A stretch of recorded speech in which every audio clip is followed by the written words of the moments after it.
Chapitre 4. Un peu déboussolé, Maliki contempla le plafond de ce qui semblait être le gymnase de son collège. Elle était allongée sur une imposante pile de tapis de sport, utilisée pour le saut à la perche. Il sentait la poussière et une vague odeur de pied. Elle tourna la tête et eut un mouvement de recul en voyant le visage impassible de Ranjit, à quelques centimètres du sien. Il était debout à côté des tapis et lui tapotait l'épaule. « Ah, Ranjit, arrête, c'est flippant !» glapit Maliki. « Ça va bientôt commencer à faire les sauts !» dit-il gravement. Il montra du doigt le terrain d'entraînement un peu plus loin. Les autres élèves de la classe commençaient à passer, chacun leur tour, pour l'épreuve notée de saut en hauteur. Ranjit retourna s'asseoir avec le groupe. Maliki se redressa tant bien que mal sur les matelas mous qui se dérobaient sous elle. Elle se souvint qu'elle s'était faufilée là-haut pour échapper au montage du matériel. Elle avait dû s'endormir, à peine quelques minutes, happée par le moelleux des tapis et le brouhaha diffus du gymnase. En short et débardeur blanc, elle avait froid, maintenant qu'elle n'était plus collée au plastique des tapis. Un petit courant d'air lui donna la chair de poule. La journée tirait à sa fin, et une pâle lumière d'automne inondait le gymnase, sans parvenir à en réchauffer l'atmosphère. Maliki se laissa glisser discrètement au sol et alla s'asseoir à côté de Sarah, qui lui lança un petit regard inquiet. « J'ai dit à Ranjit d'aller te chercher. J'avais peur que tu te sois endormi, » chuchota-t-elle. « Merci, t'as bien fait. Je dors tellement mal ces derniers temps que j'ai toujours sommeil. »« Heureusement que ça m'est arrivé ici et pas en classe, » répondit Maliki, en se tapotant les joues pour se réveiller. Elle se frictionna également les bras pour y ramener un peu de chaleur et se pencha en avant, attrapant ses chevilles pour se dérouiller le dos. Son ventre gargouilla sourdement et Sarah s'esclaffa. « Ne me dis pas que tu as encore faim, après tout ce que tu as mangé à la cantine. T'es un vrai gouffre !»« Mais j'y peux rien, je sais pas, je dois avoir un problème, » se défendit Maliki, son ventre glougloutant de plus belle. « Tu parles d'un problème » rétorqua Sarah. « C'est super injuste, oui. Tu es plus fine que moi, alors que je te laisse toujours manger mon dessert. Moi aussi, j'aimerais bien pouvoir manger tout ce que je veux, sans me priver, et rester aussi mince que toi. »« Je dois avoir un métabolisme élevé » répondit Maliki, sans conviction. Elle entendit Gros Maxime ricaner un peu plus loin. Les cours de sport étaient pour lui une source inépuisable de moqueries. Nadège venait de perdre sa chaussure pendant son saut et s'était visiblement à se tordre de rire. Benoît et sa bande étaient également occupés à commenter bruyamment les performances de ceux qui avaient le malheur de rater leur saut. Gwenaël se glissa à côté de Maliki, qui se tenait penché pour empêcher son ventre de gargouiller.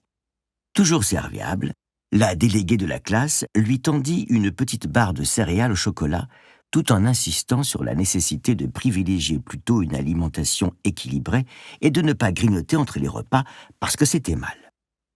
Maliki croqua avidement la barre, en faisant « oui » d'un hochement de la tête, pendant que sa camarade l'entretenait à voix basse de ce qui était, selon elle et sa mère nutritionniste, les apports journaliers en énergie les plus adaptés pour leur âge et les plus bénéfiques pour leur croissance. Maliki s'enferma dans sa petite forteresse mentale, savourant le sucre du chocolat qui passait dans son sang et lui redonnait des forces. Gwenaël n'était pas méchante, mais elle avait toujours quelque chose à dire sur tout. Et Maliki avait découvert que le plus simple était de laisser glisser sur soi le flot des syllabes. C'était comme une rivière, et il était plus facile de suivre le courant que d'essayer de le remonter.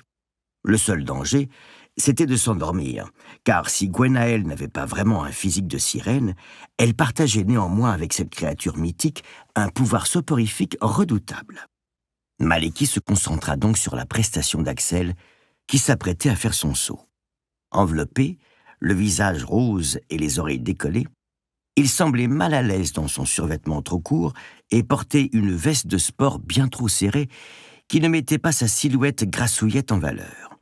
Il jeta un petit coup d'œil inquiet de lapin affolé à ses camarades, espérant que personne n'allait le regarder se ridiculiser.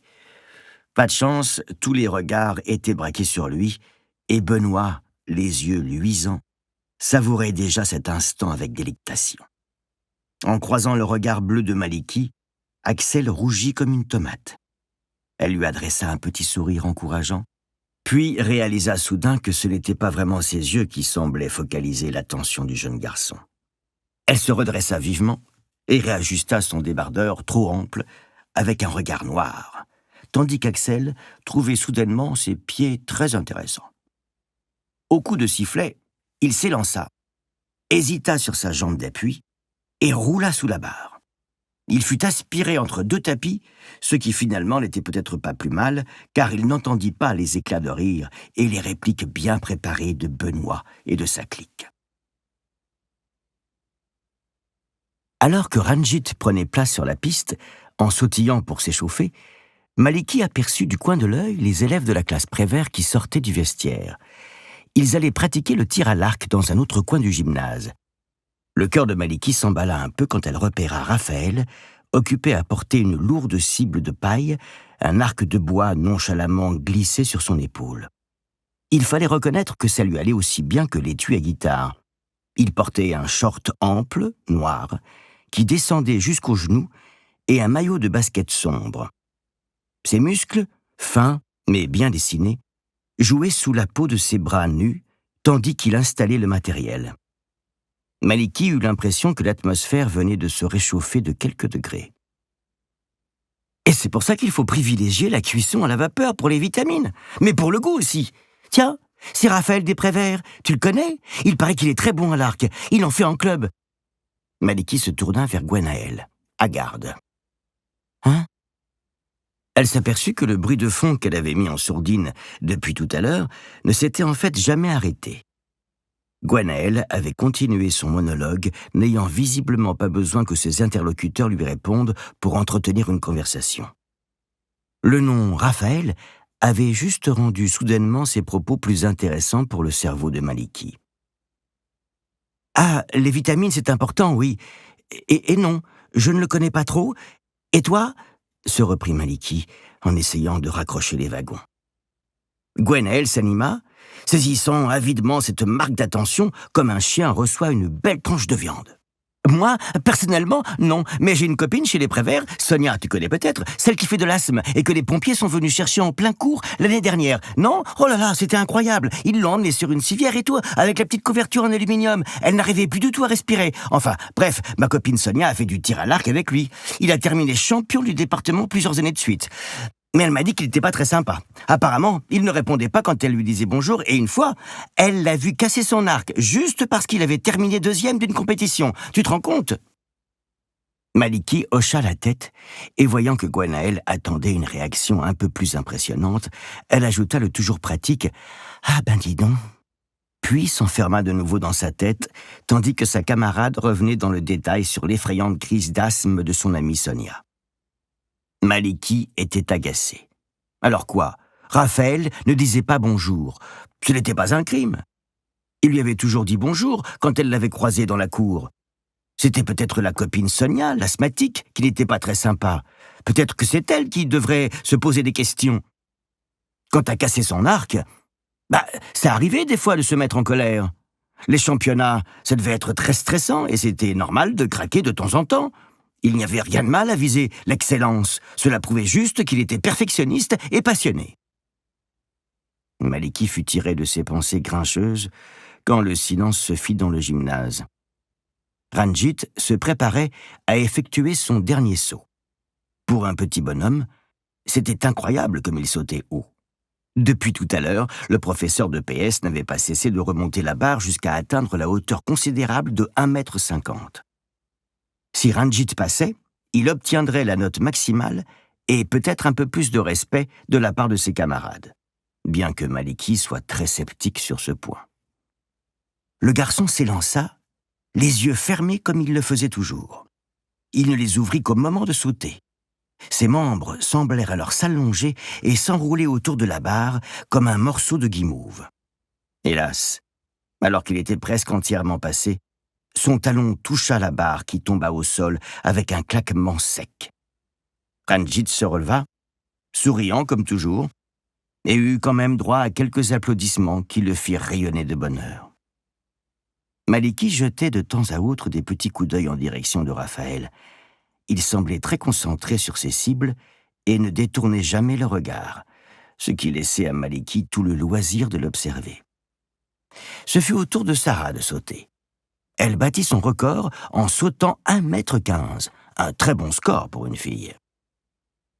Gwenaëlle n'était pas très sportive, mais décrocha la moyenne, avec 95 cm. Sans compter qu'elle réalisa l'exploit de continuer à parler pendant ses sauts, malgré les remarques exaspérées du professeur. Gros Maxime, lui, oublia carrément de sauter et défonça la structure et les tapis qu'il fallut remettre en place. Quant à Benoît, il s'en tira comme d'habitude avec une aisance insolente en franchissant 1,50 m, décrochant ainsi le 20 sur 20 et le record de la classe par la même occasion. Maliki grinça des dents en le voyant se pavaner et se recoiffer sous les applaudissements. Elle se leva en entendant son nom, tout engourdie d'être restée assise si longtemps. En chemin, elle croisa Benoît, qui lui fit un petit clin d'œil. « Saute, mon petit poney, saute !» chuchota-t-il. Maliki ne répondit rien et lui lança un regard noir. Elle sentit sa colère enfler et respira profondément. Elle fit quelques étirements et se mit en position. Puis elle s'élança pour son premier saut directement à 1 mètre. Elle passa sans problème. À 1,10 m, elle fit tomber bêtement la barre, mais se rattrapa au second essai. Elle entendait Gwenaëlle lui crier des conseils techniques et elle dut lutter pour ne pas s'assoupir. La voix de cette fille avait vraiment un pouvoir étonnant. Maliki passa aisément 1,20 m et fit une petite grimace triomphante à Sarah, qui fit semblant de bouder. Maliki n'était pas une grande sportive. Elle n'était ni très endurante, ni très rapide, mais elle avait toujours eu une excellente détente. Dans la cour de chez elle, elle s'entraînait souvent à sauter sous un vieux panier de basket rouillé que les anciens propriétaires des lieux avaient abandonné sur un mur. Il était à la hauteur officielle et elle arrivait presque à toucher l'anneau. Elle espérait un jour pouvoir faire des dunks comme les joueurs de basket américains. Elle demanda à mettre la barre à 1,30 m, ce qui souleva un petit murmure respectueux chez ses camarades. Elle se concentra et prit son élan. Juste avant qu'elle saute, Benoît imita le hennissement du cheval ou plus vraisemblablement du poney. Maliki rata son impulsion et se cogna le dos sur la barre qu'elle reçut ensuite sur la tête. Elle resta un moment allongée sur le tapis en grinçant des dents. « Un jour, je vais gifler ce crétin », se promit-elle. Le professeur demanda le silence. Maliki se remit en place et fit une deuxième tentative. Mais Benoît avait réussi son coup. Elle était énervée, déstabilisée, et elle fit tomber la barre encore une fois. Elle enrageait. Elle savait qu'elle pouvait faire beaucoup mieux, mais ce crétin de Benoît lui mettait les nerfs en plâtre. Elle aurait aimé pouvoir l'ignorer aussi facilement que les bavardages de Gwenaëlle, mais c'était bien plus difficile, hélas. Il ne lui restait plus qu'une tentative. Elle sautilla un peu en secouant les bras et inspira longuement pour se calmer. Concentrée, elle s'élança vers le sautoir. C'est alors qu'elle croisa le regard de Raphaël. Il se tenait, immobile, son arc au repos, une flèche encochée. Il avait tourné la tête et observait attentivement Maliki. Même de loin, elle sentit ses yeux sombres et attentifs posés sur elle. Une soudaine montée d'adrénaline lui donna des ailes et fit battre son cœur, mais, au même moment, elle sentit s'agiter en elle la présence tant redoutée. La créature réagissait, elle aussi, à ce stress inattendu. Elle commença à envahir l'organisme de Maliki comme une onde de choc. « Oh non, pas maintenant !» gémit Maliki. En arrivant devant la barre, elle ressentit la force de la créature se déployer irrésistiblement dans ses muscles et dans ses os. Elle avait l'impression que ses membres allaient éclater, comme si on essayait de faire rentrer 2 personnes en une, et sa vision se voila de jaune. Elle lutta. Non, la créature n'allait pas la dominer cette fois. Pas ici, pas devant tout le monde. Pas devant Raphaël. C'était elle qui allait dominer la créature. Elle allait la dompter. Elle n'était plus la petite fille apeurée qui perdait le contrôle. Elle était plus forte maintenant. Elle visualisa la petite pilule du docteur Pilven au milieu du brouillard jaune de ce qui lui restait de conscience et sauta. Elle avait la sensation de peser une tonne. Elle entendit avec effroi le plancher du gymnase se briser sous son pied et pria pour que ce ne soit pas le bruit de ses os. Les muscles de sa cuisse hurlèrent de douleur et Maliki s'éleva dans les airs dans une poussée phénoménale. Elle réalisa qu'elle venait de passer au-dessus de la barre, bien au-dessus, à plus de 2 mètres du sol. Et aussi bien trop loin. Elle tenta de se rétablir et de viser le tapis de réception, mais elle ne parvint qu'à le frôler. Elle réussit à ne pas tomber sur la tête, mais se réceptionna très lourdement sur les fesses, directement sur le plancher en bois. Elle lâcha un cri de douleur.